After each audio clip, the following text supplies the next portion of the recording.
Hmm? Yeah? Don't know, don't care.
wide open.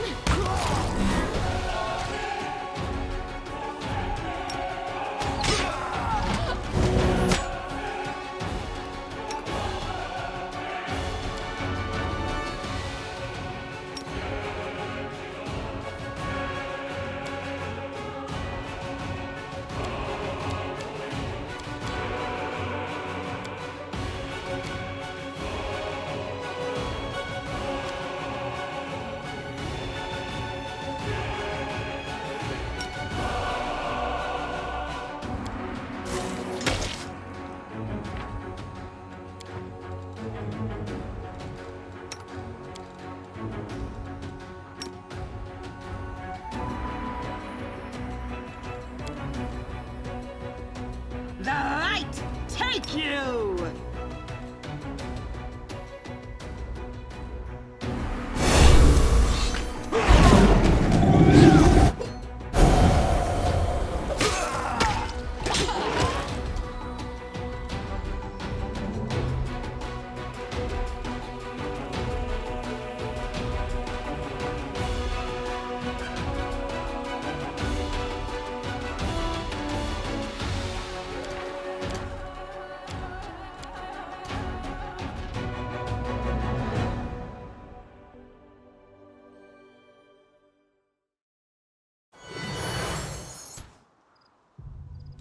Rely on me.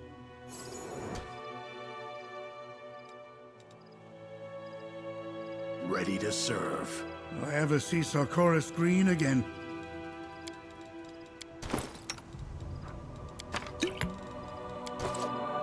Hmm? Yeah?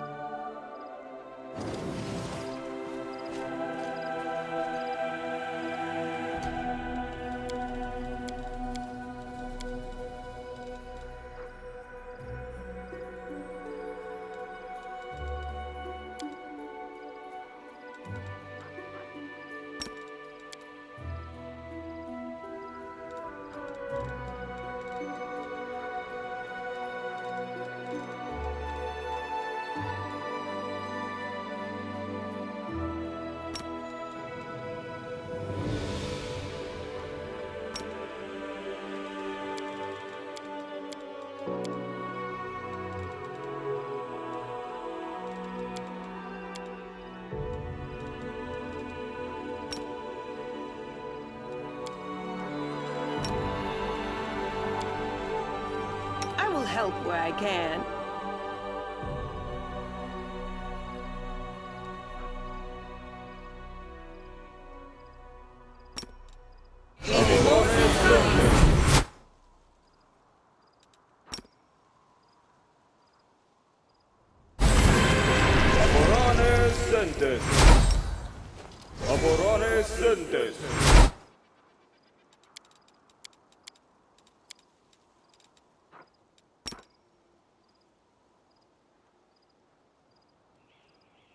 Inimosi travisi.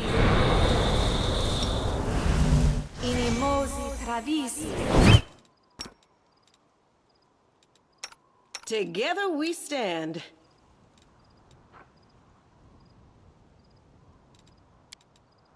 I'll watch your back. Inimo.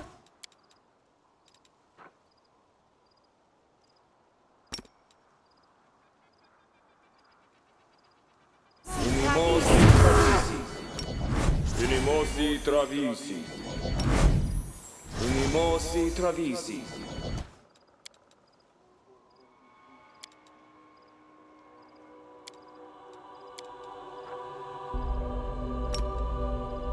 Rules are made to be broken.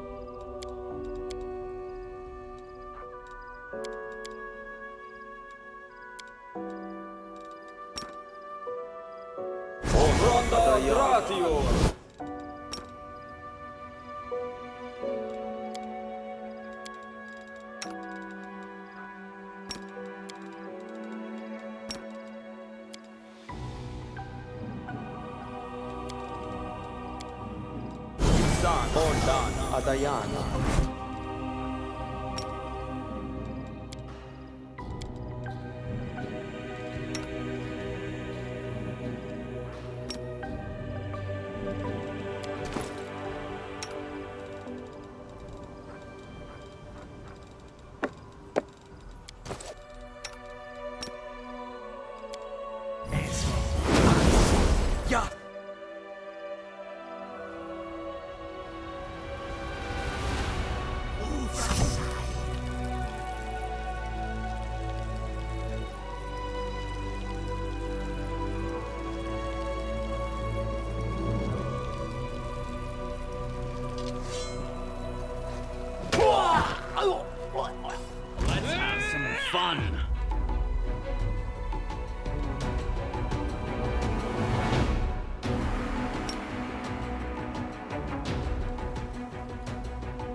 Make way.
The enemy, which threatened to strike at the rear of the Crusader army, was defeated.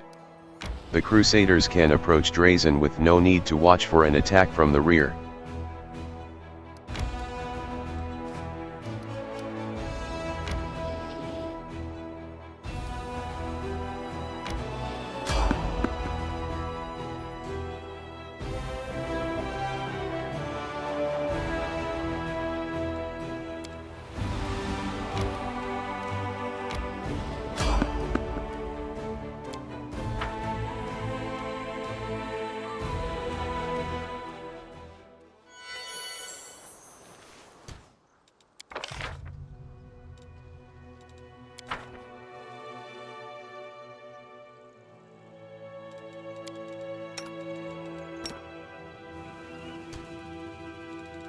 I don't need anyone's sympathy.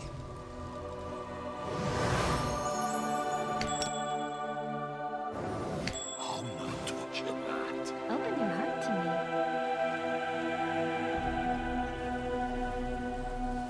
Commander. No reason to pause. Now what?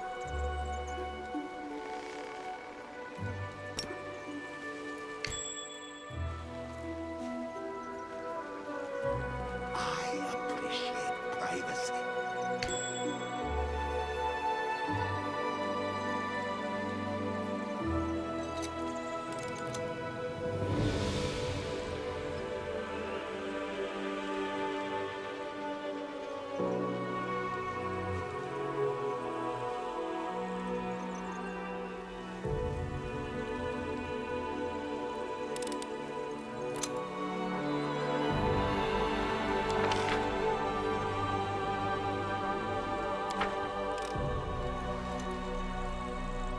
Let's get to the exciting part. Dull moment.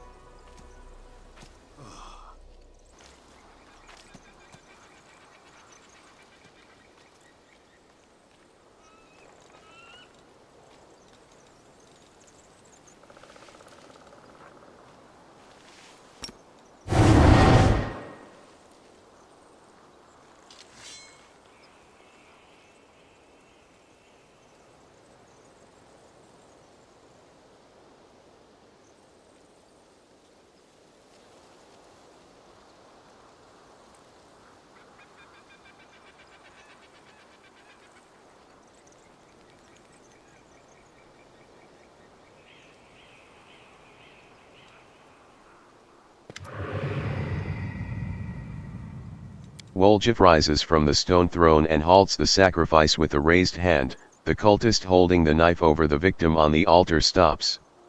Woljif is wreathed in blue flame and the demonic shadow rises up behind him. Easy now.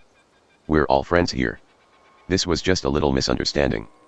You thought you'd come across Crusaders, but they're big fans of our Lord Baphomet too. Woljif half turns to you, his right eye twitching, which you interpret as an attempt to wink discreetly. Ain't that right?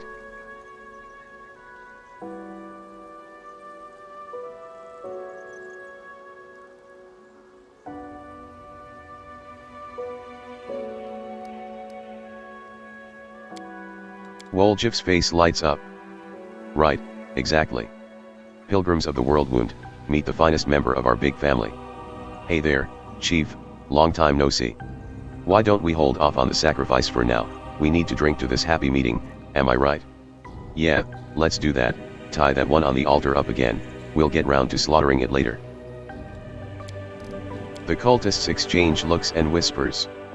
The chief cultist lowers his knife. If the Crescent of the Abyss says so, then welcome. Make yourselves at home in the temporary camp of the Pilgrims of the World Wound. But why did you attack our brothers?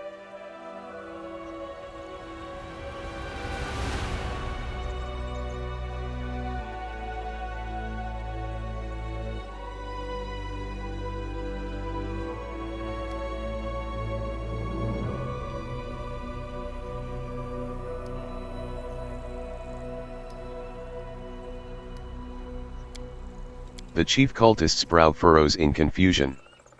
But we're the ones who found. What am I saying? It doesn't matter which of us make the sacrifice to our Lord, does it? We're all working toward a common goal, right? If you like, you can sacrifice our prisoner when we perform the ritual later. The cultist casts a wary glance at your weapon but passes no remarks. It is good that the Crescent of the Abyss, our beacon in the darkness and our oracle, has resolved this misunderstanding. Relax, friends, and after, if you wish, you may join our pilgrimage. Sneaking.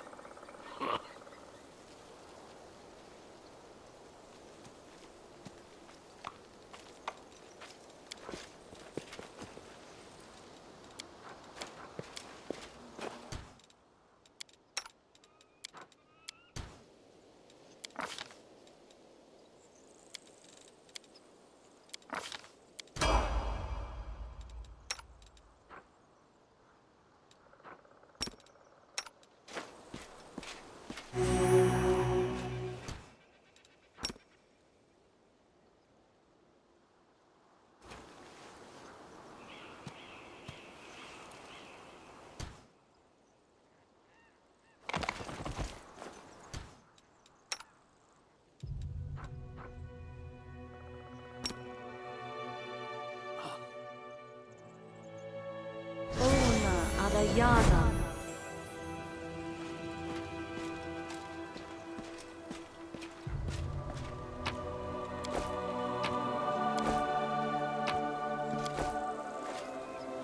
What's that over there? Nah, I don't really want to.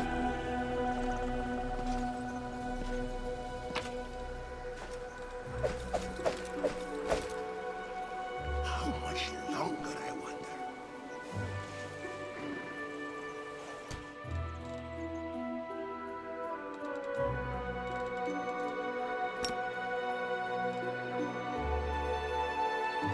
You can trust me.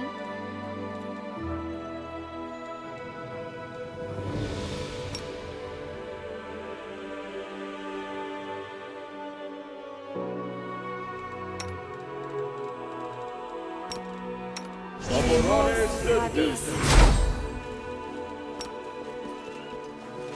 Laborare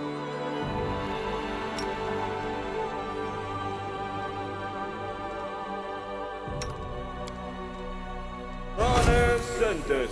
Laborare sendes.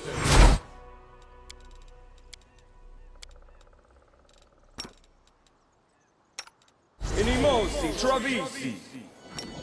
Inimosi travisi.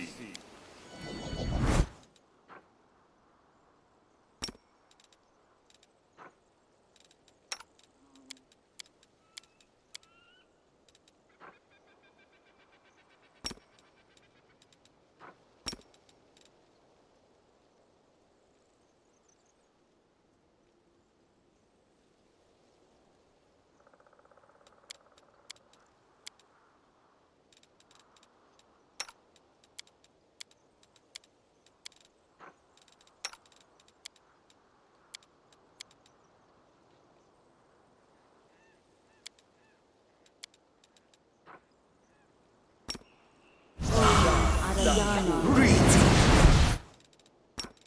Aparane Sente.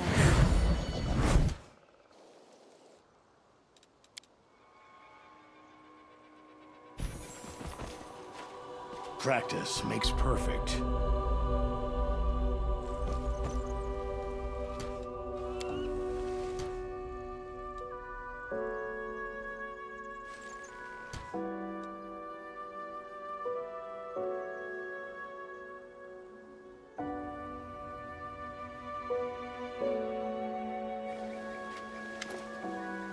The tall, corpulent man in purple and gold robes is lighting black candles on the altar.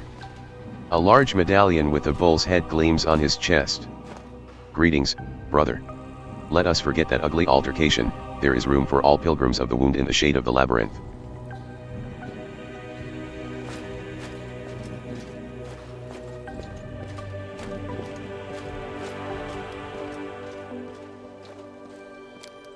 For the same reasons as you, no doubt. We all know how all these crusades will end, with the complete and utter defeat of Galarian. We must hurry to prove to our new overlords that we were on their side from the very beginning. That is why it is so important that we find them. In my previous life, in Mendef, I wrote letters for illiterate peasants and copied out books. Now I am a high priest and the peasants in my village are my congregation. Even a humble scribe can move up in the world if he worships Lord Baphomet. The cultist looks down in embarrassment, but then meets your gaze again with a challenge in his eyes. The time spent finding the path does not matter, what matters is that we found it at last. Because we travel the world wound in search of the path to our Lord. If demons can come to Golarion, it means that we can cross the line between the worlds and bow down before the great Baphomet. But if we are unworthy, I hope that our Lord or his servants will appear before us. Even their wrath would be a sweet reward. The cultist smiles. For one such as ourselves, who revere Baphomet, there is only one labyrinth, that ruled by our master. The Ivory Labyrinth. Untold secrets and treasures lie hidden within it. Do not deny that you too have dreamed of one day going there. Of seeing with your own eyes the proud Minotaurs and the majestic Glabrezes.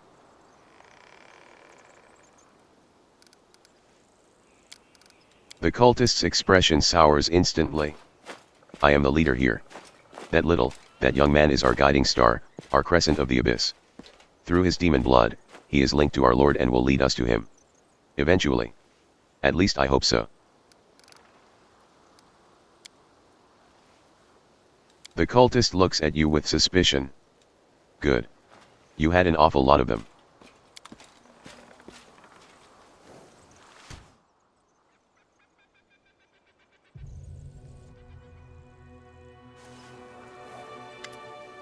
Woljif is waiting for you next to the altar, wearily wiping the sweat from his brow.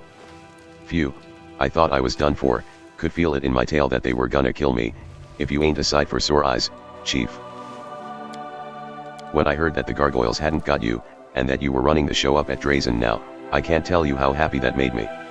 But that night it all happened, I tell ya, I was so scared I couldn't see straight. I wandered around, wondering if my chief and the rest of the gang were lying in an open field with their eyes pecked out. Woljif sighs. Even my conscience prickled a little, thinking about how I ran. But when you look at it from my side, what else was I supposed to do? The actual paladins were getting cut down left, right, and center. And then these pilgrims of the world wound tell me that Drazen's been reclaimed, that there's a new commander called Oxifog Meteor Stalker.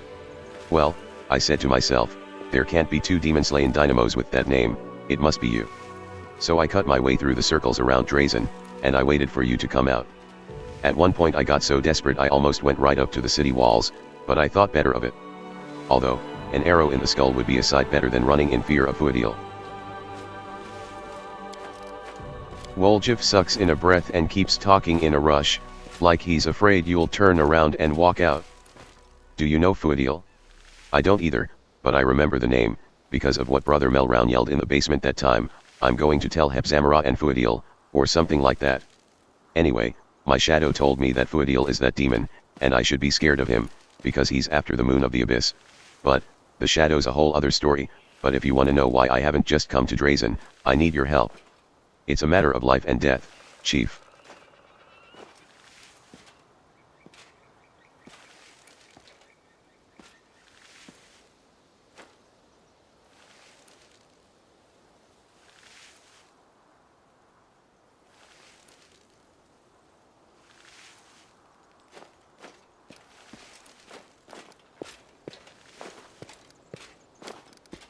Woljif lets out a breath. Okay. I'll shut up. I mean, I won't shut up, but ask me what you want to know and I'll tell you.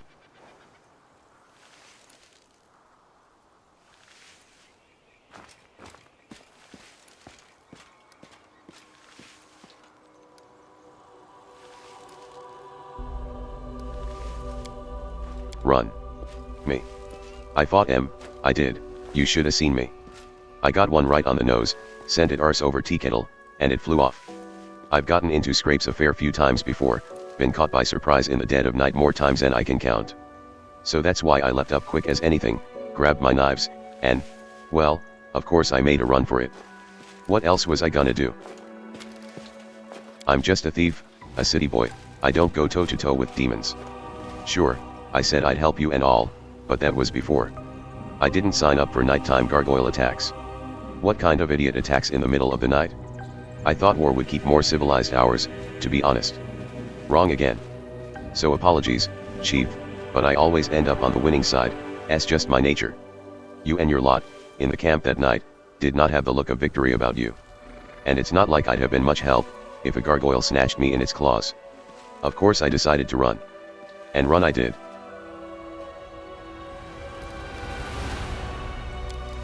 Not just any shadow. My shadow.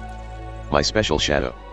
After I spent a while running around the world wound, scared out of my wits, it suddenly crept out and whispered in this distant sounding voice, Fuadil, North, Fear Fuadil, and the name was familiar, because that's what Brother Melround yelled out, and I put 2 and 2 together, this Fuadil was in the north and I needed to make sure he didn't find me. Bit by bit, I got the shadow to tell me that Fuadil was a demon and that he was looking for the moon of the abyss. Who knows why? By the way, I have a couple thoughts of my own about the moon, I'll tell you about them once we're out of this mess.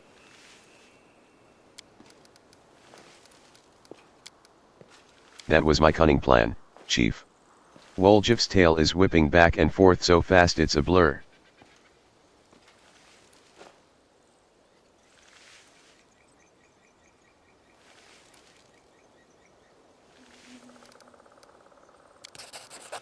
You've got to the crux of it, Chief. We have a secret mission here, see, to save the life of a good man. In other words, me. Well, not just me, but I'll definitely die too if these guys see something they don't like. I'll be on the altar next to that poor sap before you can say, Hail Baphomet.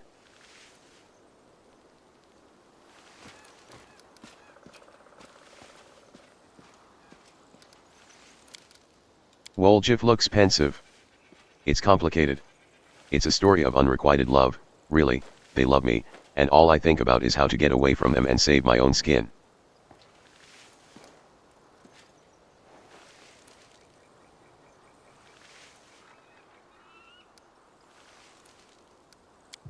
Same way I end up anywhere. I was walking, and then here I was.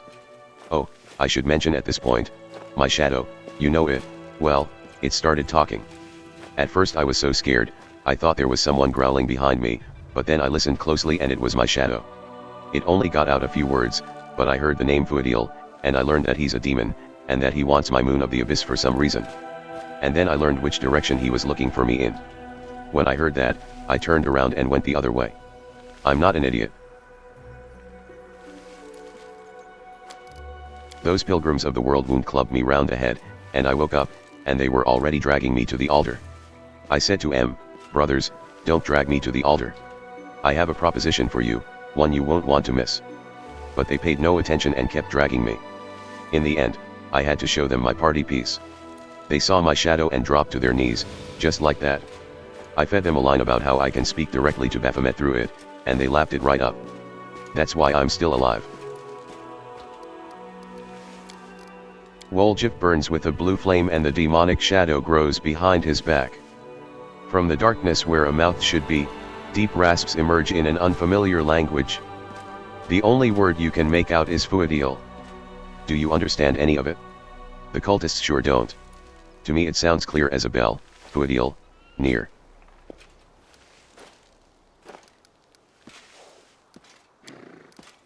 About how to help me. I can tell you all about that. In a nutshell, Chief, I've got a bit of a situation here, one wrong move and I'm a goner, the demon Fuadil is in the vicinity somewhere, a good man has suffered, the cultists are animals. I just want to get out of this and make Fuadil back off, but without you I've no chance. Help me, I won't forget it as long as I live.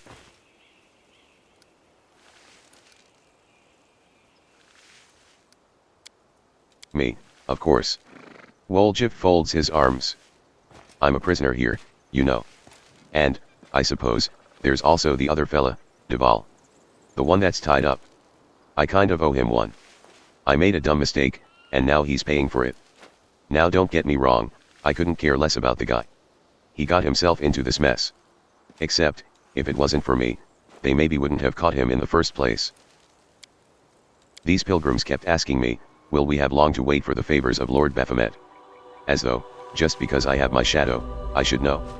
What am I, some kind of demon whisperer? I just put on a kind of knowing air and say to them, do as you have been doing, and the favors will come. They took that to mean that they needed to keep cutting people up on the altar. I tried to put them off the idea, but they didn't listen. I acted like I was discussing things with my shadow and I kept trying to hold him off, saying that the stars weren't in alignment, that raining eyeballs was a bad omen. I'd run out of ideas just before you showed up, Chief. I was already considering just letting him do it. He was a crusader after all, you know, demons would probably get him in the end either way. It's not my fault, that's how they do things. It was either him or me. Woljif sighs and turns away. His tail is twitching from side to side in agitation. There is one way to get both of us out, but I can't manage it on my own. I need your help. All I know is that he's the demon that sent Brother Mel round to get the moon of the abyss. Now that I have the moon, Fuadil's after me. I'm already tired of running from him, he's gonna catch me soon, I can feel it. Woljif glances around, making sure you are not overheard. Do you know why they call themselves the Pilgrims of the World Wound? Because they're itching to meet big-name demons like Baphomet. It's like they're on a pilgrimage. So that got me thinking, since they listen to me, we can lead them to Fuadil and mess with their heads a bit, say that Baphomet's been calling him nasty names, and let the cultists fight Fuadil for us. It'll be a riot. Cultists helping us take out a demon. Well, what do y'all think?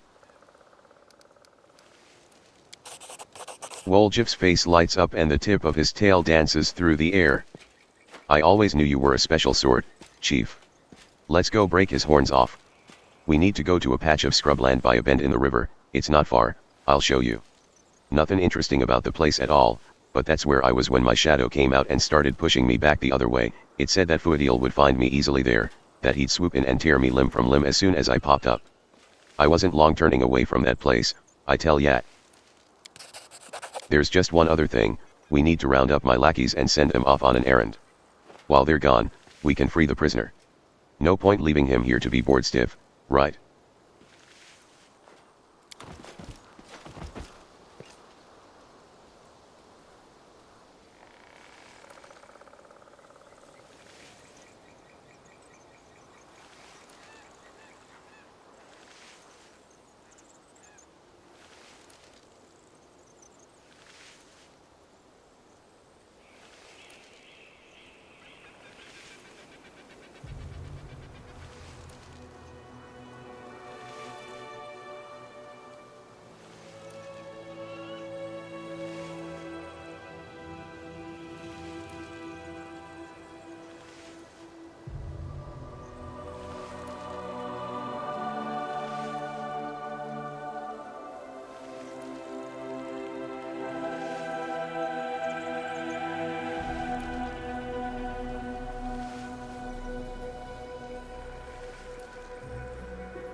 The young crusader cautiously gets to his feet, unable to believe that he is finally free.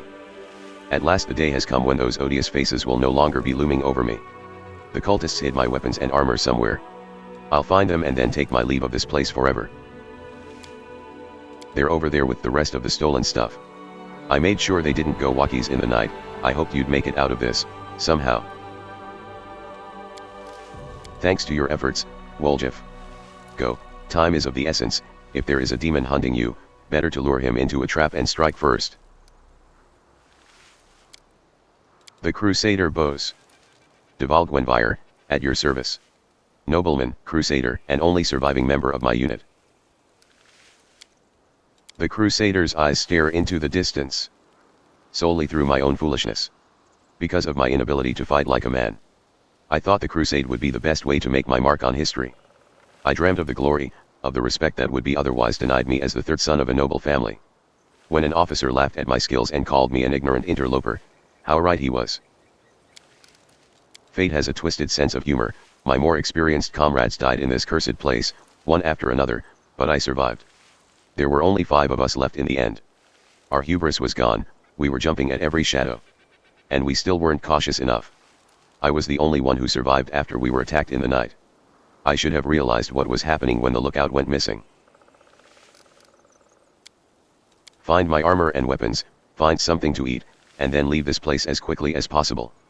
The Crusader looks ahead with grim determination. Perhaps I will die in the wound, but I will die with a sword in my hands, not like an animal at a slaughterhouse. And if I do make it out, I shall build a temple in Iomeda's honor in my hometown. You're rich enough to build a temple if you fancy it? You were complaining that your parents don't give you enough money. I think we have slightly different conceptions of what counts as enough money. In any case, money is no longer a concern of mine. My life and my legacy belong to the goddess who sent you and the commander to my aid. May Iomede keep you.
Let's rest now, so the enemy doesn't catch us.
Day 18, Month Lamashan, X, Year 4715. Dreams have puzzled the minds of mortals since ancient times.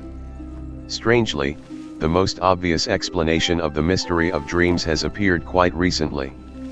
The most obvious, but obviously wrong one is that dreams are but the delirium of a tired mind as it digests the day's events.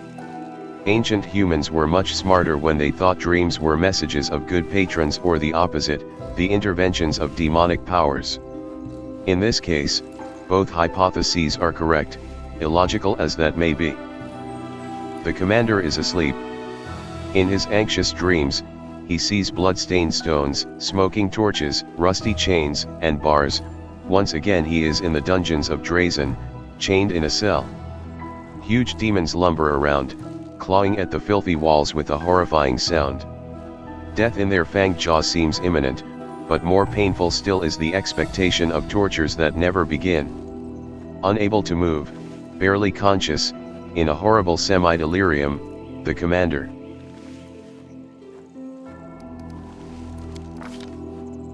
The silence, broken only by the sound of rough claws against rusty bars, weighs on the mind like a boulder. The fever of endless expectation is broken by a whisper, a gentle breath of fresh air in the stifling darkness. The ruby eyes of a demoness peer at the commander through the bars. She is similar to the other creatures of the abyss, but also entirely dissimilar. Remember me? I am Arushali. You denied me freedom, but I hold no grudge. I've come to set you free. The chains holding the commander's body crumble to dust. The dark visitor takes a step toward him, passing through the bars as easily as if they were made of paper, and holds out her hand. Fly with me. In response, the commander can only mumble. And I have come. The dungeon disappears. Now the demoness and the commander are flying over a moonlit plain. Enemies are hunting you, demons that have somehow acquired unusual powers that are unprecedented among common demons. You are also hunting them. You are trying to figure out who is sending them and where the source of their power lies. I will show you where to find the answer. A finger with a manicured claw points down to a cliff top, where stands an ancient fortress slowly crumbling to dust. A bell without a tongue. An insane crone. Make it speak once more, and she won't be able to keep her silence either. She will give you all the answers. The images fade away. The commander opens his eyes and whispers a word, unknown, alien, brought by the passing dream. Green Gates. The name of the fortress. If the demoness is to be believed, what a curious notion, there is a deranged crone hiding there who knows where the demons with these unheard of abilities are coming from. It will be intriguing to learn who this crone is, what she knows, and whether this dream is but a trick to lure the commander into another trap.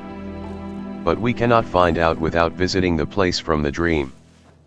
Green Gates has been revealed.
flawed? Agri. It should work. Is it flawed?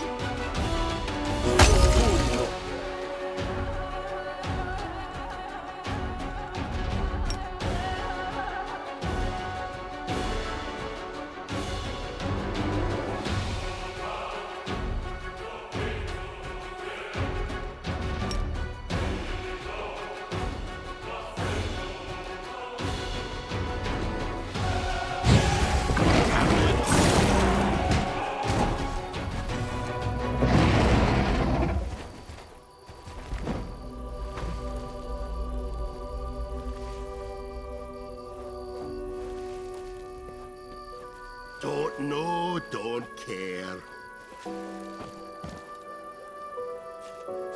You know what you're doing. Good.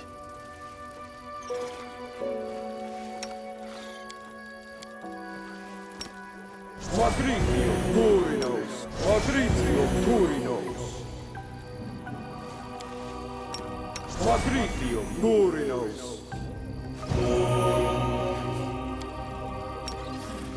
Patrizio Turinos.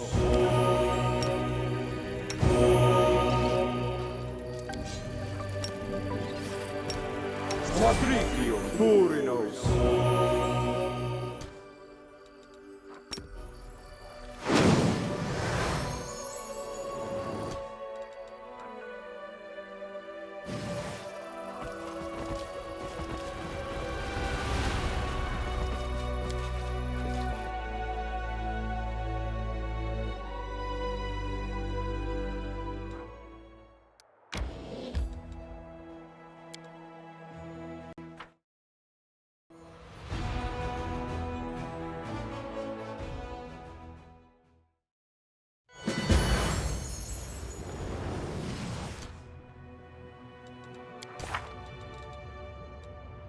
Everything in this world is relative. Treachery, theft, deception, murder, most will agree that these are bad, but people's opinions change if they are the ones to commit such acts against their enemies. With alacrity do people condemn the blasphemer, the apostate, the heretic, but what would they say if the forsaken God were a demon of purest evil? An analogous experiment is now playing out before our eyes. The succubus named Arushali claims that she is trying to renounce evil, but will she find acceptance on the other side? And will she have the strength of will to repudiate everything she once worshipped, and to pledge herself to everything she once so eagerly scorned? Weightless as a moonbeam, she stole into the commander's dreams and showed him where to seek the answer to the mystery of the overly powerful demons. Does it bear all the hallmarks of a trap? Undoubtedly. But no other leads are forthcoming.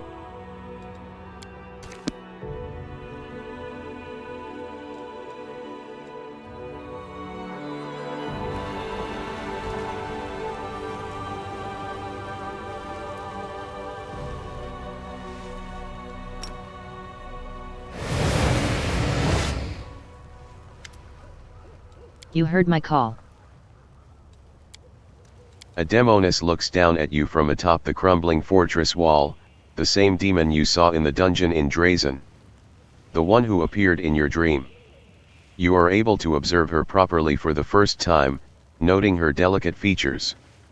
The demoness is stunning, but her eerie and unnerving beauty bears only the slightest trace of humanity. Thank you for heeding my call. I did not think you would come. In a flash of insight, you see that Arushali was partly hoping that you wouldn't respond to her summons.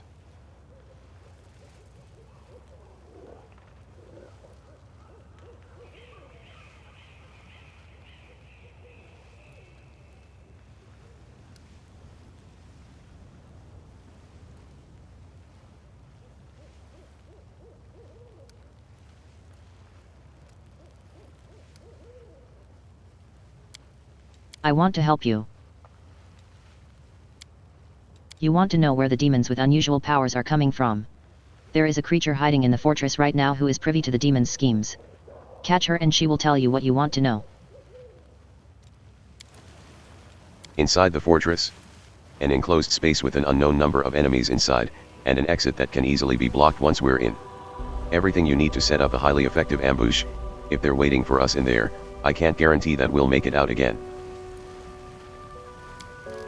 Well, I can already see someone who's privy to the schemes of all kinds of puxies. Ulbrig makes the sign of the horns with his hand and pokes it in Arushali's direction. Maybe you really aren't on Deskari's side, if his Oglins tossed you in a cage. But how do we know you mean us no ill? I am a demon. A succubus who has killed many mortals. But beyond that, I am also a heretic. I betrayed the demons, cursed their lords, forswore their beliefs and works, and joined the side of the mortals. I still have not earned forgiveness for everything I've done. Not from Desna, not from the mortals, not even from myself. But I will earn it someday.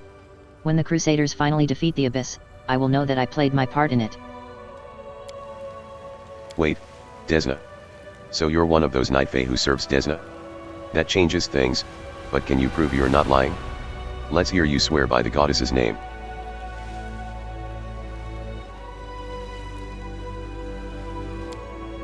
I'm not a Fae, but I swear to you, I serve Desna, and may she turn me to ash where I stand if I'm lying. Ulbrig stares at her skeptically, clearly expecting her to turn to ash at any moment. When that doesn't happen, he shrugs. Fine, I'll believe you. But don't even think about using your Fae jinxes against us. I have been helping the Crusaders for the last few years. I spy on the demons, I kill them, I sabotage their weapons, I pass on information about their plans to the mortals via the priests of Desna in Kenabers. I do all this because... She drops her gaze and ends in a near whisper. I don't want to be one of them.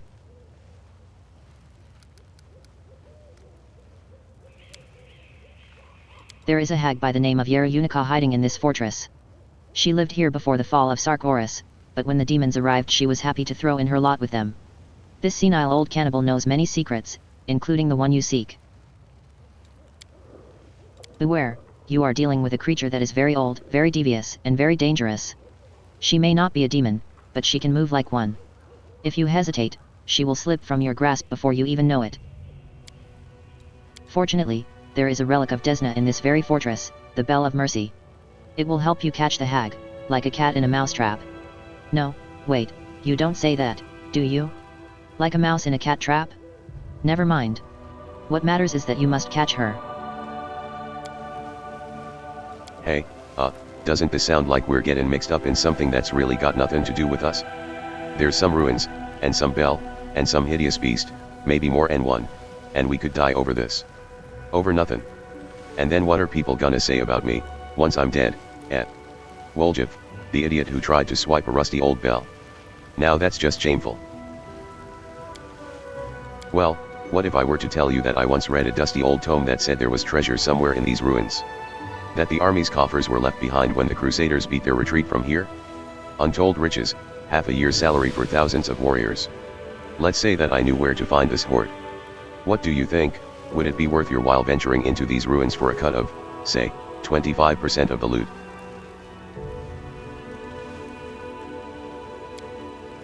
What's that now? I think I heard 25, but I'm sure what you meant to say was 40. If that's the case, then I'm in. Woljif's eyes are gleaming greedily. So, how much gold do you reckon is in there, roughly? How should I know? It was a hypothetical question. Why on earth would an army abandon their coffers full of gold here?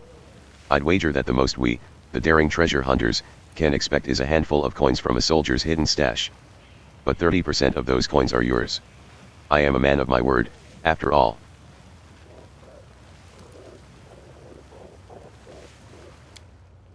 Did you know that there are different kinds of hags? Yera Unica is one of the more terrifying types, an Anis hag. This flesh-eater possesses frightening, evil magic powers. She is not a demon, but she is far more cunning than many inhabitants of the Abyss. Don't listen to her rigmarole and don't believe her evasions, just grab her, put a knife to her throat, and demand straight answers. And don't forget, like demons, she can travel huge distances using magic. But the sound of the bell will stop her from slipping away. Don't listen to her, Kill her immediately. You've thought of everything, haven't you? I wonder what it is she might tell us. Are you certain you're not hiding anything from us, demon?